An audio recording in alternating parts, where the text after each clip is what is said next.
Police ಮಹಾನಿರ್ದೇಶಕರಿಗೆ ಆಗ್ರಹವನ್ನು ಮಾಡಲಿಕ್ಕೆ ಬಯಸ್ತೇನೆ. ಇನ್ನೊಂದು 6ನೇ ತಾರೀಕು ಗೌರಿ ಹಬ್ಬದ ದಿನ ರಾಜ್ಯದಲ್ಲಿರುವಂಥ ಕಾಂಗ್ರೆಸ್ ಸರ್ಕಾರ ಅಪೂರ್ಣ ಯೋಜನೆಯ ಉದ್ಘಾಟನೆ ಮಾಡಲಿಕ್ಕೆ ಹೊರಟಿದೆ. ಎತ್ತಿನಹೊಳೆ ಯೋಜನೆಯ ಮೊದಲನೇ ಹಂತದ ಉದ್ಘಾಟನೆ ಮಾಡಲಿಕ್ಕೆ ಹೊರಟಿದ್ದಾರೆ.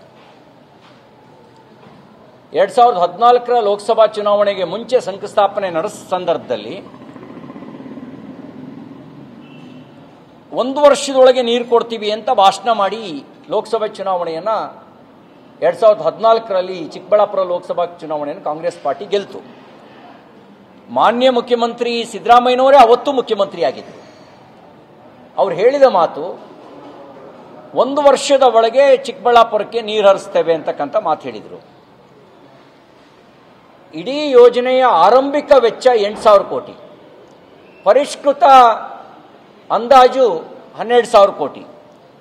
ಈಗ 23,000 ಕೋಟಿ ರೂಪಾಯಿಗೆ 3ನೇ ಬಾರಿಗೆ ಪರಿಷ್ಕೃತವಾಗಿ 2ನೇ ಬಾರಿಗೆ ಪರಿಷ್ಕೃತವಾಗಿ ಅಪ್ರೂವಲ್ ತಗೊಂಡಿದ್ದಾರೆ.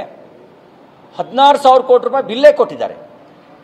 ನನಗಿರೋ ಮಾಹಿತಿ ಪ್ರಕಾರ ಇನ್ನೊಂದು 3-4,000 ಕೋಟಿ ರೂಪಾಯಿ ಪೆಂಡಿಂಗ್ ಬಿಲ್ ಇದೆಯಂತೆ. ಈಗ ಕೊಟ್ಟಿರೋ ಬಿಲ್ಲೇ 16,000 ಕೋಟಿ ಕೊಟ್ಟಿದ್ದಾರೆ. ಉದ್ದೇಶ ಇದ್ದಿದ್ದು 7 ಜಿಲ್ಲೆಗಳಿಗೆ, ಕೋಲಾರ, ಚಿಕ್ಕಬಳ್ಳಾಪುರ, ತುಮಕೂರು, ಹಾಸನವೂ ಸೇರಿದಂತೆ 7 ಜಿಲ್ಲೆಗಳಿಗೆ, ಚಿತ್ರದುರ್ಗ ಸೇರಿ 7 ಜಿಲ್ಲೆಗಳಿಗೆ ಕೆರೆ ತುಂಬಿಸಿ ಕುಡಿಯೋ ನೀರು ಕೊಡ್ತಕ್ಕಂಥ ಯೋಜನೆ ಇದು. ಹೇಳಿದ್ದು 24 TMC ನೀರಿದೆ ಅಂತ ಹೇಳಿ. ಇಂಡಿಯನ್ ಇನ್ಸ್ಟಿಟ್ಯೂಟ್ ಆಫ್ ಸೈನ್ಸ್ನವ್ರು ಹೇಳಿದರು, ಅಧಿಕೃತವಾಗಿ ರಿಪೋರ್ಟ್ ಕೊಟ್ಟರು, 24 TMC ನೀರು ಅಲ್ಲಿಲ್ಲ ಅಂತ ಅಧಿಕೃತವಾಗಿ ವರದಿ ಕೊಟ್ಟರು. National hydrological institute of hydrology ಅವರು ರಿಪೋರ್ಟ್ ಕೊಟ್ಟರು. ಇದನ್ನು ಸಮಗ್ರ ಅಧ್ಯಯನ ಮಾಡಬೇಕು, ತಾಂತ್ರಿಕ ಅಧ್ಯಯನ ಮಾಡಬೇಕು. ದಿನದ 24 ಗಂಟೆಗಳಲ್ಲಿ 100 ದಿನ ನೀರು ಬಂದರೂ ಕೂಡ 24 TMC ನೀರು ಲಭ್ಯ ಆಗಲ್ಲ. ನೀವು ಮಳೆ ನೀರನ್ನು ಆಧರಿಸಿಯೇ ಈ ಯೋಜನೆ ರೂಪಿಸ್ತಾ ಇದ್ದೀರಿ ಅನ್ನುವಂಥ ಒಂದು ವರದಿಯನ್ನು ಅವ್ರು ಕೊಟ್ಟಿದ್ರು. ಇಷ್ಟಾದ ಮೇಲೂ ಕೂಡ ಕೆಲವು ನಿವೃತ್ತ ಅಧಿಕಾರಿಗಳನ್ನು ಬಳಸ್ಕೊಂಡು 24 TMC ನೀರಿದೆ ಅಂತ ಹೇಳಿ ಮೂಗಿಗೆ ಮೊಳಕೈಗೆ ತುಪ್ಪ ಸವರಿ ಇದು ರೈತರಿಗೆ ಅನುಕೂಲ ಆಗುತ್ತೆ, 7 ಜಿಲ್ಲೆಗೆ ಅನುಕೂಲ ಆಗುತ್ತೆ, 597 ಕೆರೆಗಳನ್ನು ತುಂಬಿಸ್ಬಿಡ್ತೇವೆ ಅನ್ನುವಂಥ ಆಶ್ವಾಸನೆಯನ್ನು ಕೊಟ್ಟು ಈ ಯೋಜನೆಯನ್ನು ರೂಪಿಸಿದರು. ಯೋಜನಾ ವೆಚ್ಚ 3 ಪಟ್ಟು ಜಾಸ್ತಿ ಆಯಿತು. ಈಗ ಬರ್ತಿರೋ ವರದಿ 24 TMC ನೀರಿಲ್ಲ, ನೀರಿರೋದೇ 8 TMC ನೀರು, ಅದು ಕೂಡ ಬಹಳ ಕಷ್ಟದಲ್ಲಿ 8 TMC ನೀರು. ಅಂದರೆ ನೀರು 3ನೇ 2 ಭಾಗ ಕಡಿಮೆ ಆಗಿದೆ. ಆದರೆ ಯೋಜನಾ ವೆಚ್ಚ 3ನೇ 2 ಭಾಗ ಜಾಸ್ತಿ ಆಗಿದೆ. ಯೋಜನಾ ವೆಚ್ಚ 2 ಪಟ್ಟು ಜಾಸ್ತಿ ಆಯಿತು, ಆದರೆ ನೀರಿನ ಲಭ್ಯತೆ ಕಡಿಮೆ ಆಗಿದೆ. ಈಗ ನಾನು ಮುಖ್ಯಮಂತ್ರಿ ಉಪಮುಖ್ಯಮಂತ್ರಿಗಳಿಗೆ ಕೇಳಕ್ಕೆ ಬಯಸ್ತೀನಿ, ಎಷ್ಟು ಕೆರೆ ತುಂಬಿಸ್ತಾ ಇದ್ದೀರಿ? ನಾಳಿದ್ದು 6ನೇ ತಾರೀಕಿನಿಂದ ಎಷ್ಟು ಕೆರೆ ತುಂಬಿಸ್ತಾ ಇದ್ದೀರಿ ನೀವು? ಯೋಜನಾ ವೆಚ್ಚ 16,000 ಕೋಟಿಗೆ ಆಗಲೇ ಬಿಲ್ಲೇ ಕೊಟ್ಬಿಟ್ಟಿದ್ದೀರಿ. ಕೆರೆ ಎಷ್ಟು ತುಂಬಿಸ್ತಾ ಇದ್ದೀರಿ? ಕನಿಷ್ಠ ಒಂದು 400 ಕೆರೆ ಯಾರು ತುಂಬಿಸ್ಬೇಕಿತ್ತಲ್ವಾ? ಎಲ್ಲಿವರೆಗೂ ಹರಿಯುತ್ತೆ ನೀರು? ಬಹಳ ಗಂಭೀರವಾಗಿ ತೆಗೆದುಕೊಳ್ಬೇಕಾಗಿರೋ ಸಂಗತಿ. ಅವಾಗಲೂ ನಮ್ಮ ಸಂಶಯ ಇತ್ತು, ಗುತ್ತಿಗೆದಾರರಿಗೆ ಸಹಾಯಕ ಆಗೋದಕ್ಕೆ ಗುತ್ತಿಗೆದಾರರ ಕಡೆಯವರೇ ಕೊಟ್ಟಂತ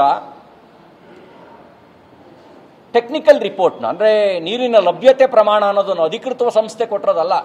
ಇಂಡಿಯನ್ ಇನ್ಸ್ಟಿಟ್ಯೂಟ್ ಆಫ್ ಸೈನ್ಸ್ ಅಧಿಕೃತವಾದ ಒಂದು ಸಂಸ್ಥೆ, ಅವ್ರು ಕೊಟ್ಟಿರೋದಲ್ಲ. ನ್ಯಾಷನಲ್ ಇನ್ಸ್ಟಿಟ್ಯೂಟ್ ಆಫ್ ಹೈಡ್ರಾಲಜಿ ಅವ್ರು ಕೊಟ್ಟಿರೋದಲ್ಲ.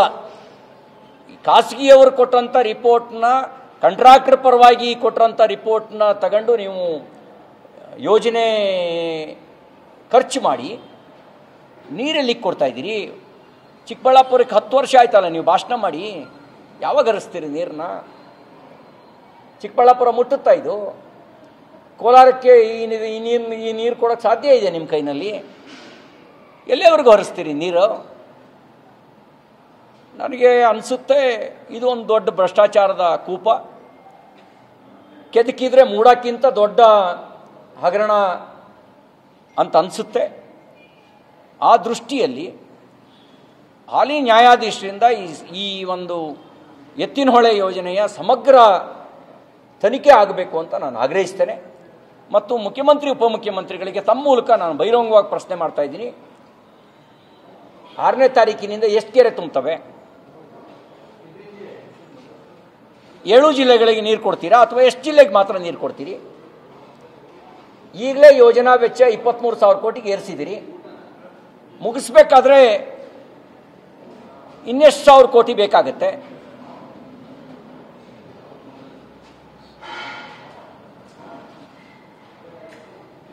ಈ ಬಗ್ಗೆ ತನಿಖೆ ಹಾಲಿ ನ್ಯಾಯಾಧೀಶರಿಂದ ಆಗಬೇಕು ಅಂತ ನಾನು ಆಗ್ರಹಿಸ್ತೇನೆ.